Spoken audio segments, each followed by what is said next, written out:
ছাত্রী হিসেবে অনন্যার বরাবরই একটা সুনাম ছিল, স্কুলে কখনো 1 থেকে 10-এর বাইরে ছিল না। উচ্চমধ্যবিত্ত সংসারের মেয়ে হলেও প্রফেসর বাবার মিঠেকটা শাসনে জীবনের পথ ছিল সুনির্ধারিত, আর সেই মতোই এগিয়ে যেত এক ক্লাস থেকে অপর ক্লাসে। ছোট্টবেলার সকালগুলো ধুমায়িত, রান্নাঘরে মায়ের শাসনে প্রথম পাঠ শুরু হতো, পড়াশোনা ও ফাঁকিবাজির লড়াই, এ দ্বিতীয়র পাল্লা বেশি ভারী থাকত। কিন্তু বুদ্ধিমতী অনন্যা পরের বার ঠিক হয়ে যাবে, এই সান্ত্বনা মাকে দিতে দিতেই সে পাঠ শেষ করে ফেলল। বাবা সন্ধ্যা বেলায় কলেজ থেকে ফিরে দেশ বিদেশের সাধারণ গান ও অন্যান্য জানা অজানা গল্পের মাঝে স্বপ্ন দেখাতে শুরু করলেন। উচ্চশিক্ষার গল্প। তখন কলেজের সাধারণ লেকচারার ছিলেন বাবা। সাধ ও সাধ্যের দড়ি টানাটানির মধ্যে দড়ি টানাটানি হয়ে দিনগুলো পার করতেন। ছোট স্কুল থেকে বড় স্কুল, সেখানে অনেক ছাত্রী, অনেক দিদিমণি, সকলের মাঝে মেলবন্ধন ঘটানোর জন্য সময় লেগেছিল অনেক দিন। এভাবেই চলছিল দিনগুলো। দিদিমণিদের শাসন, স্নেহ, পড়ানো, ওদের দুষ্টুমি, সবকিছু মিলিয়ে এগিয়ে চলা অপেক্ষা চলত স্কুলে সরস্বতী পুজো, বার্ষিক খেলাধুলোর প্রতিযোগিতা ও শেষে সাংস্কৃতিক অনুষ্ঠানের দিনগুলোর জন্য সেখানে পুরস্কার বিতরণী ও দিদিমণি ও নিজেদের বান্ধবীদের নাচ, গান, আবৃত্তি, নাটক দেখা ও শোনা আর হুলট কলকলানিতে জীবন কাটত ছন্দবদ্ধ কবিতার মতো। একটু বড় হবার পর মাঝে মধ্যে নিচু ক্লাসের বাচ্চাদের একদিন পড়ানোর সুযোগ। সেদিন সকল ভয় ভেঙে একসাথে আনন্দ করা ও ভবিষ্যতে শিক্ষিকা হবার বীজ বুনন হওয়া। অবশেষে তারও মেয়াদ ফুরিয়ে গেল, এবার পালা মহাবিদ্যালয়ের। মাঝে মাঝে স্কুলে যেত, প্রথম স্কুল ছাড়ার পর তারপর সে পথ একদিন বেঁকে গেল, এরপর আরও দূরে সরে যাওয়া কলেজ, বিয়ে, বিশ্ববিদ্যালয়, বাপের বাড়িতে যাতায়াতের সময় স্টেশনে বা রাস্তায় কখনো শুধু চোখের দেখা বা কেমন আছেন এটুকু জিজ্ঞেস করেই সৌজন্য বিনিময় চলত। একদিন সেটাও শেষ হয়ে গেল। শেষ স্কুলে গিয়েছিল বিয়ের পর এডের প্র্যাকটিস টিচিং এর সময়। পুরনো কিছু দিদিমণিদের আদর ভালোবাসার প্রকাশ দেখেছিল অনন্যা, যা ওকে সাময়িকভাবে ভুলিয়ে দিয়েছিল ওর বৈবাহিক জীবনের কর্দমাক্ত ক্লেশ। ওর মধ্যে সঞ্চারিত হয়ে ওঠা স্বামীর বিকৃত মানসিকতার প্রভাব। ওইটা মাস অনন্যা যেন ফিরে গিয়েছিল তার নিষ্কুলুষ কিশোরী বেলায়। দিদিমণিদের সাথে যখনই দেখা হয়েছে তারা ঠিক নাম ধরেই কুশল বার্তা নিয়েছেন। অনন্যার অসুস্থতায় বা ছেলেরও সেই নিয়ে উদ্বেগ প্রকাশ করেছেন। এ সকলই যেন মাতি স্নেহের প্রতিরূপ। অবাক হবার পালা তো এইবার। অপর্ণা দি, বাংলার দিদিমণি। তিনি স্কুল থেকে অবসর নিয়েছেন 20 বছর আগে। গত বছর স্কুলের পুনর্মিল নিতে গিয়ে দিদির অভাব খুব বোধ করে। মাধবীদির, স্কুলের প্রাক্তন ছাত্রী, কাছ থেকে দিদির নম্বর নিয়ে অনন্যা কিছুদিন আগে ফোন করে বলল ওর নাম ও কোনো বছরের পরীক্ষার্থী। তিনি অত্যন্ত খুশি হয়ে শুধু বললেন, তোমরা আমায় মনে রেখেছ, এ আমার পরম সৌভাগ্য। শুধু এটুকুই নয়, তিনি এক এক করে ওর সব কিছু বললেন। অনন্যা নির্বাক, কেবল দুচোখে বাড়িধারা। একবার সরস্বতী পুজোর দিন অনন্যা ঠাকুমার, তখনও সক্ষম ছিলেন, রান্না করা ভোগ নিয়ে দিদিমণিদের দিয়েছিল। তারা এসেছিলেন অনেক সকালে, তাই সামান্য ক্ষুধা নিবারণ এর উদ্দেশ্যে তিনি শেকথা মনে করিয়ে দিলেন। আরও অনেক অনেক গল্প করলেন, বারবার যাবার কথা বললেন। অনন্যা মনে মনে ভাবে, সত্যিই কিসব মন কেমন করা দিন ছিল সেইসব। এই দিদিমণিদের দেখেই তো তার শিক্ষিকা হবার স্বপ্ন দেখা। শিক্ষিকা সে হয়েছে, কিন্তু তারপরে ওর জীবনে যা ঘটে চলেছে, এমন কিছু তো সে ভাবেনি। অমিতের সাথে বিয়ের পর অনন্যার দিনরাত্রিগুলো কেমন বন্দিশালার তোতাপাখির মতো হয়ে উঠছে। এমন জীবন কি অনন্যা চেয়েছিল? এইসব ভাবতে ওর মনটা বেদনার অভিব্যক্তিতে আর্দ্র হয়ে ওঠে। সেদিন ছিল শুক্রবার। অমিত আজ অফিস যায়নি, অনন্যাও কোনো কারণে স্কুলে যায়নি। তাই অমিত মনে মনে ঠিক করে অনন্যাকে নিয়ে আজ কোথাও একটু বেরিয়ে আসবে। অনেক দিন কোথাও যাওয়া হয়ে ওঠেনি, অফিস ট্যুর এইসব করে সময় চলে যায়। অনন্যাও অবশ্য তার স্কুল ও নিজের পড়ার চাপ ও সংসার নিয়ে ব্যস্ত থাকত। তবুও ওর ছুটিছাটা অমিতের থেকে বেশি থাকলেও কোনোদিন অমিতকে এই নিয়ে কোনো কিছু বলত না। নিজের কাছে নিজেকে খুব দোষী মনে হতো অমিতের। অনন্যা ওকে সত্যিই খুব ভালোবাসে। অমিত প্রতি যতটা যত্নশীলতা প্রকাশ করে তার থেকে বেশি করে অনন্যাকে তার বিকৃত রুচির সঙ্গী করতে ও জানে। ওর বিকৃত স্বভাবের সাথে এখনও অনন্যা সডগর হতে পারেনি। অমিত চায় তার বিকৃত কাজের সাথে অনন্যা যেন সক্রিয়ভাবে যোগ দেয়া। সেই কারণে পৈতৃক বাড়িতে ওর এইসবে যাতে বাবা মা বাধার কারণ না হয়, তাই বিয়ের পরই অনন্যাকে নিয়ে গড়িয়ার বাড়ি ছেড়ে রাজপুরের ফ্ল্যাটে এসে উঠেছে। অনন্যা প্রথমে আলাদা থাকার ব্যাপারে রাজি ছিল না, কারণ একদমই বিয়ের মাস চারেকের মধ্যে আলাদা হলে আত্মীয় পরিজনেরা যদি ওরই দোষ ধরে তা ভেবে এই নিয়ে অমিত একটু রাগারাগি করে এবং অনন্যাকে গড়িয়াতে রেখে একাই রাজপুরের ফ্ল্যাটে থাকতে শুরু করে। শেষমেশ অনন্যার শ্বশুর শাশুড়ি ওকে বলেন, তুমি রাজপুরের ফ্ল্যাটেই চলে যাও বৌমা, একসাথে না থাকলেও কি এইটা তোমারই বাড়ি জানবে। অনন্যা তখন নাচার হয়ে রাজপুরের ফ্ল্যাটে আসে এবং এখানে আসার কিছু দিন পর থেকেই অমিতের বিকৃত রুচির কাজের প্রকাশ দেখতে পায়। কেমন একটা অস্বস্তিবোধ হয় অনন্যার অমিতের এই বিকৃত মানসিকতায়। অনন্যা খুব একটা খুশি হতে পারে না রাজপুরের ফ্ল্যাটে আসার দিন তিনেক পর। ও এক স্কুলের ছুটির দিনে অনন্যা কিচেনে রান্নার কাজে ব্যস্ত ছিল। হঠাৎই অমিত পেছন থেকে ওকে ধরে কাজে লেগে পড়ে। অনন্যা সামান্য চমকে উঠলেও খারাপ লাগে না। ও তখন একটা হাত পেছনে এনে অমিতের চেপে ধরে, তারপর বোঝে অমিতের পরনে কিছুই নেই। অনন্যা ঘাট ঘুরিয়ে মুচকি বলে, এই কি গো, একই বেশে ঘুরছ সকালে? অমিত হেসে বলে, ছুটির দিন, বদ্ধ ফ্ল্যাট, বাসিন্দা আমরা দুই, তবে বৃথা কেন থাকব শরীর। অমিতের কাব্যিক ঢঙে বলা কথায় অনন্যা হেসে কুটোপাটি খেতে বলে, আবহাওয়া নয় অনুকূল, অথসংযত করো তব উত্থিত কদলিদণ্ডকে। অনন্যা অমিতকে বলে, কি করছ? ছাড়ো। অমিত ছাড়ে তো নাই, উল্টে বলে, ঘরে এখন দুজনই জন্মদিনের পোশাকেই থাকব। অনন্যা ম্যাক্সিটা নামানোর চেষ্টা করতে করতে কাতর স্বরে কতকটা অমিতকে লোভ দেখিয়ে শান্ত করার অভিপ্রায়ে বলে, তুমি রুমে যাও, আমি রান্নাটা শেষ করে আসছি। কিন্তু অমিতের উপর অনন্যার কথার কোনোই প্রভাব পড়ে না, বরং অমিত জোরজবরদস্তি শুরু করে। অবশেষে অনন্যার প্রতিরোধ বিফল। অনন্যাও স্বামী অমিতের মতো দিগম্বরী হয়ে পড়ে। অমিত বুকে বলে, হ্যাঁ নাও তুমি এবার রান্না শুরু করো। অনন্যা অবাক হয়ে বলে, রান্নাই যখন করতে বলছো তখন ম্যাক্সিটা খোলালে কেন? অমিত বলে, তোমাকে দেখব বলে। আর ঘরে এইরকমই থাকব আমরা। অনন্যা একটু মনক্ষুণ্ণ হয়। ও অন্য কিছু আশা করেছিল, কিন্তু অমিত ওকে বিবেচনা করে সেই পথে গেল না। ও তখন রান্না শেষ করার দিকে মনোযোগ দেয়। এইভাবেই চলতে থাকে ওদের দাম্পত্য জীবন। ছুটির দিনগুলোতে অনন্যাকে নিয়ে অমিত নানারকম বিকৃত ফন্দিফিকির করতে থাকে। আর একদিন সকালে, সে দিনটাও ছিল একটা ছুটির দিন, অনন্যা ঘুম থেকে উঠে ব্রাশ করে চা বানিয়ে বেডরুমে এসে অমিতকে বলে, ওঠো, চা এনেছি। অমিত উপর হয়ে শুয়েছিল। অনন্যার ডাকে চিৎ হয়। অনন্যা বলে, চা নাও। অমিত আডমোডা ভেঙে অনন্যার একটা হাত টেনে ওর তাতে রেখে বলে, খেয়ে দাও। অনন্যা বিস্মিত দৃষ্টিতে অমিতের দিকে চেয়ে থাকে। ইস ম্যাগো, সবে ব্রাশ করে এলাম, কি যে বলো তুমি। অনন্যা প্রেমময় ভঙ্গিতে বলে। এই শুনে অমিত তড়াক করে খাটে উঠে বসে। তারপর আচমকা অনন্যার ঘাটটা ধরে টেনে ধরে রুচকণ্ঠে বলে, যা বলছি করো। অনন্যা ব্যথা পেয়ে ছটফটিয়ে ওঠে। অনন্যা নিরুপায় হয়ে সাতসকালে কাজটা করতে থাকে। অমিত অনন্যাকে অ্যাকসেপ্ট করে দেয়। এমন সব উদ্ভট আচরণেই কাটতে থাকে তাদের দাম্পত্য। অনন্যাও মানিয়ে চলার চেষ্টা করত, আর অমিতকেও বোঝাতো সবসময় এমনটাই ও ঠিক স্বাচ্ছন্দ্য বোধ করছে না। কিন্তু তাতে করে কোনো ফলেই হতো না, বরং দিন দিন ও নিত্য নতুন ফন্দি আটত। কিছুদিন পর তারই একটা নিদর্শন রাখল অমিত। ঘটনটা ঘটেছিল রাজপুরের ফ্ল্যাটে আসার মাস পাঁচেক পর। ততদিনে অমিত তার বিকৃত কাজের পরিচয় দেওয়া হয়ে গিয়েছিল, কিন্তু সেটা বদ্ধ ফ্ল্যাটে তাদের দুজনের মধ্যেই সীমাবদ্ধ ছিল। ঘরের পুরন পর্দা চেঞ্জ করে নতুন কিছু পর্দা লাগানো নিয়ে অনন যা সেই দিন ভীষণই রেগে উঠেছিল অমিতের উপর। কিন্তু ওর রাগ অমিতকে তার বিকৃত কাজের প্রদর্শন থেকে বিরত করতে পারেনি। পর্দার মাপ নেবার জন্যে অমিত এক দর্জিকে আসতে বলেছিল, তো সেদিন সকাল থেকেই বৃষ্টি শুরু হয় অমিতের ফরমাশ মতো কুডমুডে আলুভাজা আনার অর্ডারে।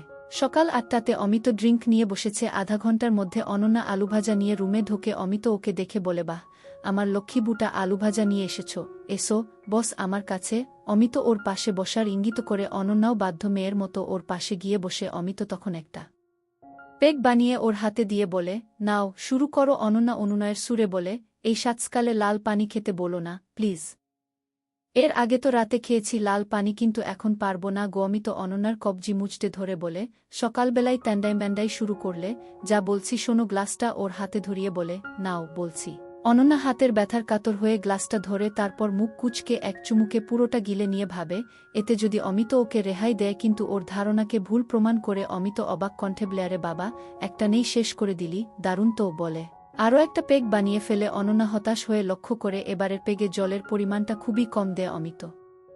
অমিত বলে, নাও গ্লাসটা তুলে নাও। অনন্যা টেবিলের থেকে গ্লাসটা তুলে নিয়ে এইবার আর একবারে গলায় ঢালে না, ভাবে এটাও আগের মতো করলে অমিত আবারও পেগ বানিয়ে খেতে জোর করবে। ও তখন অল্প অল্প করে খেতে থাকে। কিন্তু অনন্যা যদি গাছের ডালে ডালে চলতে থাকে, তো অমিত চলে পাতায় পাতায়। অর্থাৎ অনন্যার ধীরে সুস্থে খাওয়া দেখে অমিতের মনপসন্দ হল না। তখন অমিত অনন্যার মুখে গ্লাসটা চেপে ধরে। অনন্যা আচমকা গ্লাসটা দুই ঠোঁটের মধ্যে চেপে বসাতে পুরো পানীয়টা গিলতে থাকে, কিন্তু কড়া ঝাঁঝে ওর গলা জ্বলতে থাকে। অনন্যার নাক মুখ দিয়ে জোরাল শ্বাসের সাথে পানীয় উপচে আসতে থাকে। কোনোরকমে অমিতে হাতটা সরিয়ে ও প্রচণ্ড কাশতে থাকে। কাশির দমকে ওর চোখ থেকে জল পড়তে থাকে, আর নাক থেকে সর্দিও তরল আকারে বেরিয়ে আসে। খুব কষ্ট হতে থাকে ওর ধাতস্থ হতে। কিছুক্ষণ সময় নিয়ে অনন্যা তারপর অমিতের দিকে তাকিয়ে রাগত স্বরে বলে, বদমাইশির একটা লিমিট রাখো অমিত। এইভাবে গ্লাসটা চেপে ধরলে কেন?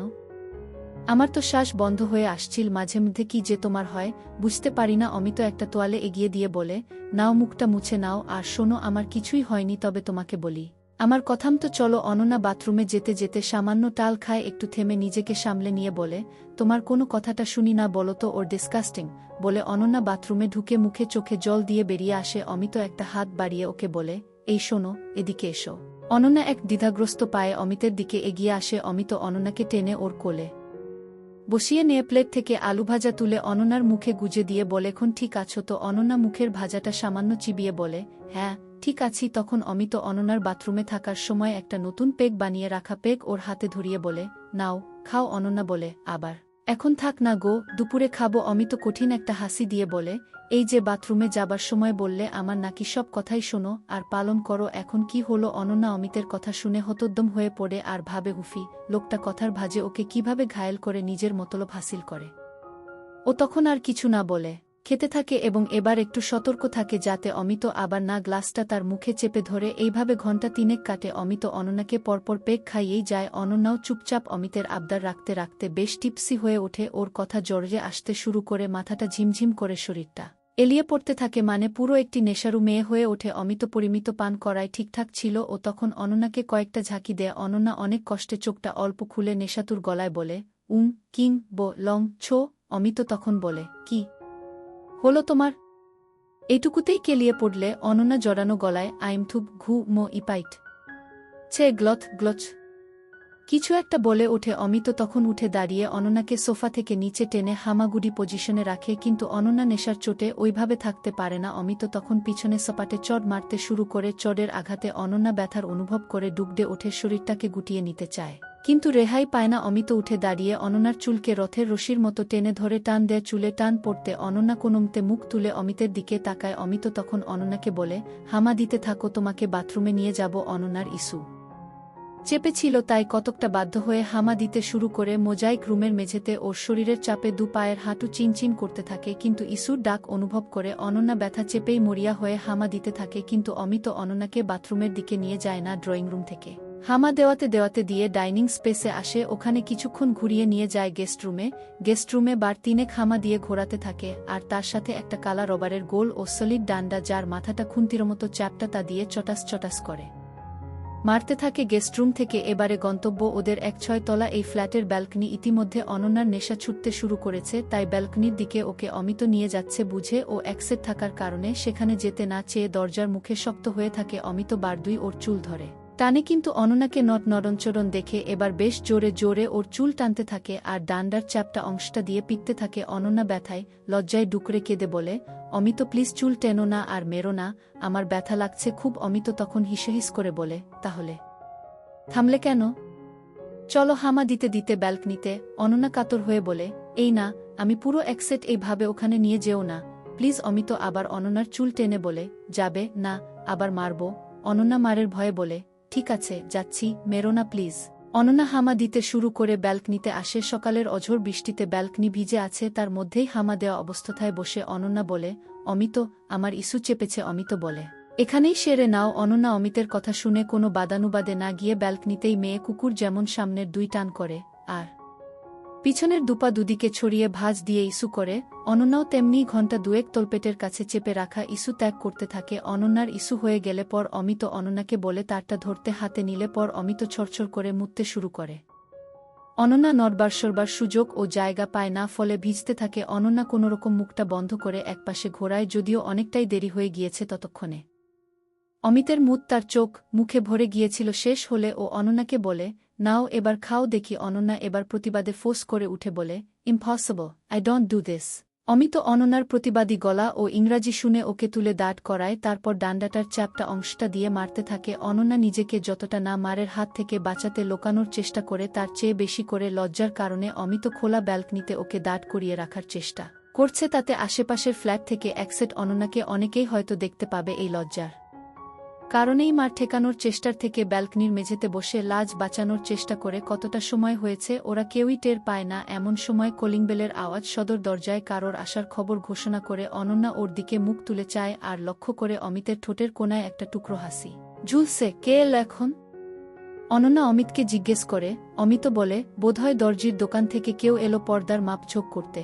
অনন্যা ব্যালকনি থেকে নিচু হয়ে ভিতরে এসে পোশাকের পরবার জন্য বেডরুমের দিকে যেতে থাকে। অমিত অনন্যাকে বলে, কোথায় যাচ্ছ? অনন্যা পিছন ফিরে বলে, ওম্মা, কেউ একজন এসেছে, কিছু পরব না নাকি?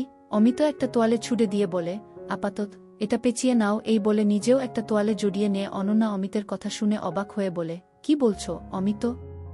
কে না কে এসেছে আর আমি এই তোয়ালে জড়িয়ে থাকবো বলছো? অমিত অনন্যার দিকে হাতের ইশারা দেখিয়ে বলে, আবার দেব নাকি ঘাকতক? আর তোয়ালেও না পুড়িয়ে দরজা খুলব? অনন্যা উভয় সংকটে পড়ে তখন বাধ্য হয়ে তোয়ালেটা পেঁচিয়ে নিয়ে মার না খাওয়া বা এইটুকুর আড়াল বঞ্চিত না হওয়া ওকে খানিকটা হলেও স্বস্তি দেয়। না হলে অমিতের যা মতিগতি তাতে হয়তো অনন্যাকে একসেট রেখেই দরজা খুলে দিত। অমিত দরজা খুলতে গেলে অনন্যা ডাইনিং রুমের বেসিনের কল খুলে জলের ঝাপটা দিয়ে নিজের মুখচোখ ধুয়ে নিয়ে কিছুক্ষণ পর অমিতের ডাকে ও ড্রয় ইমরুমে যায়। দেখে অমিতের সামনে একটা আন্দাজ 37-38 বছরের একটা লোক দাঁড়িয়ে আছে। লোকটার পরনে একটা সবুজ লুঙ্গি, গায়ে সাদা ফতুয়া, মাথায় একটা চিকনের কাজ করা সাদা ফেস টুপি, গলায় একটা কাপড় মাপার ফিতে ঝুলছে, আর ফতুয়ার বুক পকেট থেকে একটা পেনের মাথা ও নোটবুকের উপরের দিকটা বেরিয়ে আছে। অনন্যাকে দেখে অমিত বলে, আরে এসো, তোমার ফ্ল্যাটের পর্দার মাপ নিতে এসেছে। আর তুমিই নেই? অনন্যা তার পোশাকের অপ্রতুলতাজনিত কারণে দরজার আড়াল নিয়ে দাঁড়িয়ে বলে, আহা, তুমি দেখিয়ে দাও না। অমিত হেসে বলে, তুমি হচ্ছ এই ফ্ল্যাটের মালকিন, তাই তুমিই সব দেখে বুঝে নাও। বোঝো, আমার লোক ডেকে দেবার দায়িত্ব ছিল, ডেকে এনেছি ব্যাস। অনন্যা বোঝে অমিতের বাদমাইশি, অনন্যাকে অপ্রস্তুত করা। ও একজন সামান্য দর্জি, তাই মুসলিম তার সামনে তোয়ালে জড়ানো অনন্যাকে হাজির করে মজা লোটার ধান্দায় ওর এই চাল। অমিত অনন্যাকে চুপ দেখে ও তার আজকের এই অনন্যাকে স্বল্প পোশাকে একজন বাইরের লোকের সামনে হাজির করানোর জন্য সকাল থেকে সাজিয়ে তোলা চিত্রনাট্যটা এখনও শুরু হচ্ছে না দেখে বিরক্তি প্রকাশ করে তারপর লোকটার সাথে কথা বলতে শুরু করে। অমিত জিজ্ঞাসা করে, আপনার নাম কি? দর্জিওয়ালা বলে, স্যার মাসুদ। অমিত নাম শুনে জেনে একটু খুশি হয়। তারপর বিয়ে করেছেন? মাসুদ বলে, হ্যাঁ স্যার। অমিত বলে, বু কোথায় থাকে? মাসুদ বলে, মুর্শিদাবাদের বাড়িতে স্যার। অমিত বলে, তা কতদিন পর পর বাড়ি যাও? মাসুদ বলে, ওই স্যার, পর্বটরপ এলি পরেই যাওয়া হয়, তাছাড়া গরিব মানুষ, যাতায়াতেরও তো একটা খরচ আছে। তারপর ধরেন বাড়ি গেলেই কুচোকাচাদের এই আবদার সেই আবদারের ঠেলায় অনেক খরচা হয়ে যায়। অমিত বলে, হুম, তা ঠিক। আচ্ছা মাসুদ, তুমি? অনন্যাকে দেখিয়ে বলে, মালকিনের সাথে ঘুরে দরজা জানালার পর্দার জন্য মাপঝোঁক যা লাগে নিয়ে নাও। তারপর অনন্যা বলে ডেকে বলে, এই হলো মাসুদ, ওস্তাগর, রাজপুর নতুন বাজারের কাছে। ওর ইউনিক টেলার্স নাও, যা করবার করিয়ে নাও। আবার মাসুদের দিকে তাকিয়ে বলেও মাসুদ। মাসুদ অনন্যার দিকে এগিয়ে যায় এবং এত সময় পর অনন্যাকে দেখে মনে মনে বলে ওঠে, কি গজব, এক হুরির সামনে এনে ফেললে এ যে পুরাই হুরি। অনন্যা বেশ খানিকটা লজ্জা পায়, আবার কিছুটা মেয়েলি কৌতূহল ওকে স্থবির করে রাখে। হঠাৎই বাহুতে একটা ছ্যাঁকার মতো কিছু অনুভব করে অনন্যার সম্বিত ফেরে তাকিয়ে দেখে মাসুদ ওর বাহু ধরে বলছে, কই মেম সাহেব, চলেন গো, মাপচোকগুলো করাবেন, চলেন। অনন্যা হাতের বাহুটা তখন মাসুদ ধরে আছে, কি গরম ওর হাতের তালু, ওর হাতটা তেতে উঠছে যেন। ও তখন ঘাট কাত করে ড্রয়িং রুমের ভিতর তাকিয়ে দেখে অমিত ফোনে ব্যস্ত। অনন্যা ড্রয়িং রুমের সামনে থেকে সরে ভিতর বেডরুমের দিকে এগোতে থাকে। অমিতের পাল্লায় পড়ে সেও কি বিকৃত কাজের প্রতি আসক্ত হয়ে উঠছে। এরপর মাসুদকে নিয়ে পুরো ফ্ল্যাট ঘুরে পর্দার মাপ নেয়। ড্রয়িং রুম বাদে বাকি মাপ নেওয়া শেষ হলে মাসুদ অনন্যাকে বলে, মেম সাহেব একটু বাথরুমে যাওন যায়। ওরা তখন গেস্ট রুমে ছিল। অনন্যা ওকে বাথরুম দেখিয়ে দেয়। মাসুদ বাথরুমে ঢুকে দরজা বন্ধ করলে অনন্যা গেস্টরুমের বেডে বসে পড়ে। ভীষণই ক্লান্তি গ্রাস করে ওকে। সেই সকাল 7টা থেকে এখন 12টা বাজে, এখনও না হলো টিফিন না স্নান। অনেকটা সময় হয়ে যায়, অথচ মাসুদের বাথরুম থেকে বের হবার লক্ষণই দেখে না অনন্যা। ওর চিন্তা হয় এই দেরি দেখে অমিত না জানি কি ভাবছে, যা একটা বদের ধারী। এই নাকি বাবার বলা ভদ্র, শব্দ, মার্জিত, রুচিসম্পন্ন মানুষের নমুনা জানোয়ারেরও অধম মনে হয় অনন্যার। যাই হোক, গেস্টরুমের বিছানা থেকে নেমে ও বাথরুমের দরজা টোকা দিয়ে হালকা স্বরে বলে, আপনার হলো, তাড়াতাড়ি বেরিয়ে আসুন। বিকেল হতেই অনন্যা তৈরি হয়ে নীল হালকা সবুজ শিফন শাড়ি, সাদা হাতাওয়ালা ব্লাউজ, গলায় সরু নেকলেস, কানে একটা ছোট দুলে, অদ্ভুত সুন্দর লাগছিল ওকে। খুব কম মেকআপে অনন্যাকে মিষ্টি ও বেশ প্রাণবন্ত লাগে। অমিত প্যান্ট শার্ট গলিয়ে বলে, আমি গাড়ি বার করছি, তুমি নেমে এসো। 16 তলার ফ্ল্যাটের দরজা বন্ধ করে লিফটে করে নিচে নেমে এসে অনন্যা গাড়িতে উঠতেই গাড়ি স্টার্ট দেয় অমিত ভিক্টোরিয়ার উদ্দেশ্যে। মেঘলা আকাশ, চারিদিকটা একটা মনোরম পরিবেশ। আজ অমিতের মেজাজ খুব ভালো ছিল। অনন্যাকে একটা গান ধরতে বলল, শুনে হেসে বলে, এখনই তো গান গাওয়ার সুন্দর সময়, প্লিজ একটা গান শোনাও। আমি কোনো না শুনতে চাই না। অনন্যার দারুণ গানের গলা, ছোট থেকে গান করে আসছে, কোনো এক নাম করা ওস্তাদের কাছে গান শিখেছে। যদিও কলেজে ভর্তির পর আর গানটাকে চালিয়ে যেতে পারেনি, আজ অমিতের অনুরোধে হেসে বলে আচ্ছা বাবা আচ্ছা গান শুরু করে অনন্যা। বৃষ্টি থামার শেষে সোনালি আলোয় ভেসে রাজার কুমার এসে ভিক্টোরিয়ায় পৌঁছে গাড়িটা পার্কিং করে ওরা ভেতরে ঢোকে। খানিকটা ঘুরে নিয়ে একটা সিমেন্টের বেদিতে এসে বসে দুজনে টুকটাক কথা বলতে বলতে অমিত অনন্যাকে হামি দিতে শুরু করে। ভিক্টোরিয়ার পরিটা সবে তখন গোধূলির আলোয় ডানা দুটোকে নিজের বুকের মধ্যে গুটিয়ে রেখেছে। কিচিরমিচির পাখির শব্দে কান পাতা দেয় অনন্যা। খোলা আকাশের নিচে অমিতের এহেন আচরণে বিরক্তি প্রকাশ করে বলে, আহ তোমার কি লাজলজ্জা বলে কিছু নেই? অমিত এইভাবে হাটের মাঝে, আমরা তো আর টিনেজে নেই। অনন্যার বাধায় অমিত রাগতস্বরে হিসিয়ে বলে, আমি আমার বুকে কখন কিভাবে কাজ করব, তাতে হাট হোক বা চার দেয়ালের মধ্যে খাট হোক কার কি? অনন্যা অমিতের কথা শুনে অবাক হয়ে যায় আর অমিতের হাতটাকে ছাড়ানোর চেষ্টা করতে করতে বলে, প্লিজ অমিত ছাড়ো, লোকজন কেমন ফিরে ফিরে দেখছে প্লিজ। অনন্যার কথা অমিতের কানেই যায় না আর গানের সুরে বলে, দেখুক পাড়া পড়শিতে কেমন মাছ গেঁথেছি বড়শিতে। অনন্যা এবার বেশ জোরে একটা ঝটকা দিয়ে নিজেকে অমিতের হাত থেকে ছাড়িয়ে নিয়ে উঠে দাঁড়িয়ে বলে, তোমার একই মানসিকতা অমিত? অনন্যা একরাশ বিরক্তি নিয়ে গাড়ির দিকে হাঁটতে থাকে। ভিক্টোরিয়া চত্বরের সবাই বোধহয় ওর এই লাঞ্ছনা দেখেছে। এই ভাবনায় লজ্জায় মুখ তুলে চারদিকে তাকাতে পারে না। ইস, অমিত আজ এটা কি কাজ করল তার সাথে? গাড়িতে বসে অমিতের ডান হাতটা শক্ত করে ধরে অনন্যা প্রশ্ন করল, তুমি কি কোনোদিনও স্বাভাবিক হতে পারবে না? অমিত মুখটা ভার করে জিজ্ঞেস করল, আচ্ছা তুমি কি সারা জীবন এমন ভীতুর ডিম হয়ে থাকবে? অনন্যা বলে, সাহসী হতে কি এমন সস্তা বিকৃতরুচি হতে হবে? অমিত দাঁত খিচিয়ে বলে, স্বামী স্ত্রীর মধ্যে এমন রিলেশন বিকৃতরুচির হবে কেন? অন্যান্য বলে, হবে, তার কারণ তুমি যা করো এবং আজ যেটা করলে সেটা ওই বিকৃতরুচিরই নিদর্শন। অমিত গাড়িটা নিজেদের আবাসনের গেট দিয়ে ঢুকিয়ে পার্কিং করে তারপর বলে, তোমার ওই বস্তা পচা কথা তোমার ছাত্রছাত্রীদের পড়িও, আমি তোমার স্কুলের ছাত্র নই, যেমন চাইব তোমাকে তাই করতে হবে। সন্ধ্যাবেলা যখন বাড়ি ফিরল, না হলো বেড়ানো আর না হলো খাওয়া, ফলে খিদেতে পেট চোচো করতে শুরু করেছে অনন্যার। বাইরের পোশাক ছেড়ে কিচেনে গিয়ে গাজর, বিনস, আলু ও ডিম দিয়ে চাউমিন ও সাথে চা বানিয়ে নিল। অমিতকে চা ও এক প্লেট চাউমিন দিয়ে অনন্যা নিজেরটা নিয়ে খেতে থাকল। রাতে আর কিছু খেতে ইচ্ছা করল না। ভিক্টোরিয়া মেমোরিয়ালের অর্ধসমাপ্ত ভ্রমণের দিন কয়েক অমিতের সাথে বাক্যালাপ বন্ধই রেখেছিল অনন্যা। তারপর মাঝে মধ্যে ছুটির দিনগুলোতে ও গড়িয়াতে শ্বশুর শাশুড়ির সাথে বা লেকটাউনে বাপের বাড়িতে কাটিয়ে আসত। অমিতের এইসব বিকৃত আচরণের ফলে অনন্যার কাজ পড়াশোনা দুইজেরই একটা প্রতিবন্ধকতার সৃষ্টি হচ্ছিল। তাই ও ঠিক করে দিন কয়েক লেকটাউনে বাপের বাড়িতে কাটিয়ে আসবে। সেইমতো অমিতকে জানিয়ে ও লেকটাউনে আসে, কিন্তু সেখানেও দিন কয়েক পর অমিতও এসে হাজির হয়। অনন্যা অমিতের আগমনে চিন্তিত হয়ে ওঠে এবং যথারীতি অমিত সেখানেও ও তার বিকৃত মানসিকতার প্রকাশ ঘটায়। একদিন সন্ধ্যাবেলা অনন্যা ছাতে মাদুর পেতে বসেছিল। হঠাৎই স্রোতের মতো একটা উষ্ণ জলধারা গায়ে পড়তেই চমকে ওঠে।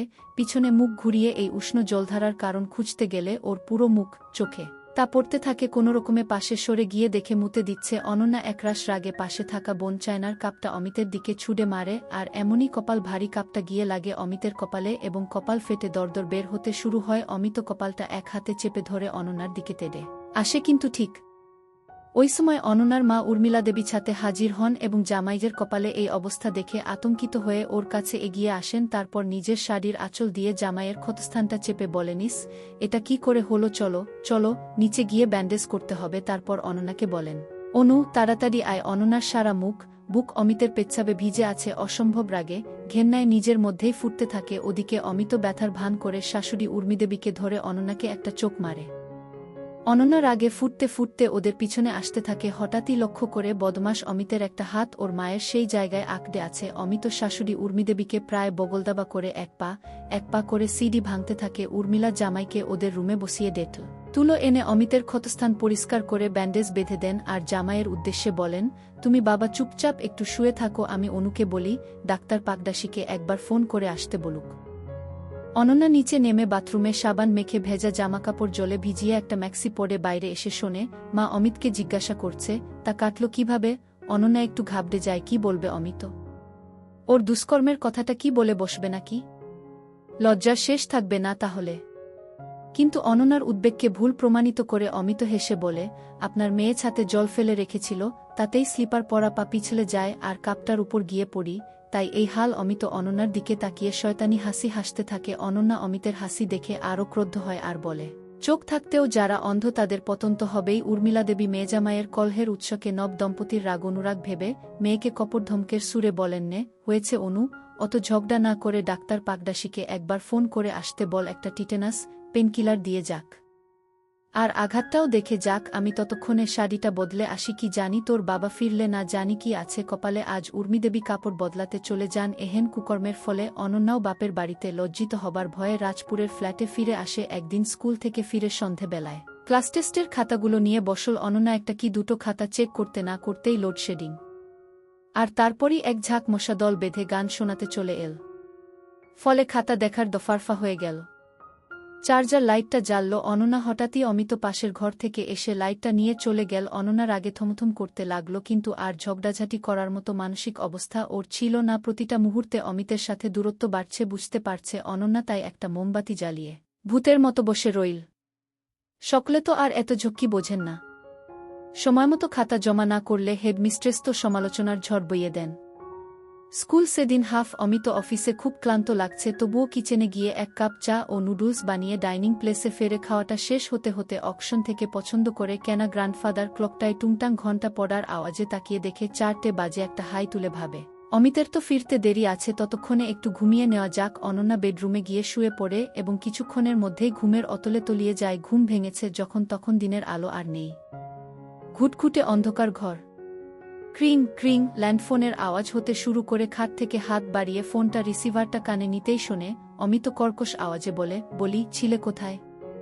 এতক্ষণ লাগে ফোন ধরতে। অনন্যার নিলিপ্ত স্বরে বলে, কি বলবে বলো? অমিত ঝাঙিয়ে বলে, অর্পণদা আজ আমার সাথে আসছে আমাদের ফ্ল্যাটে।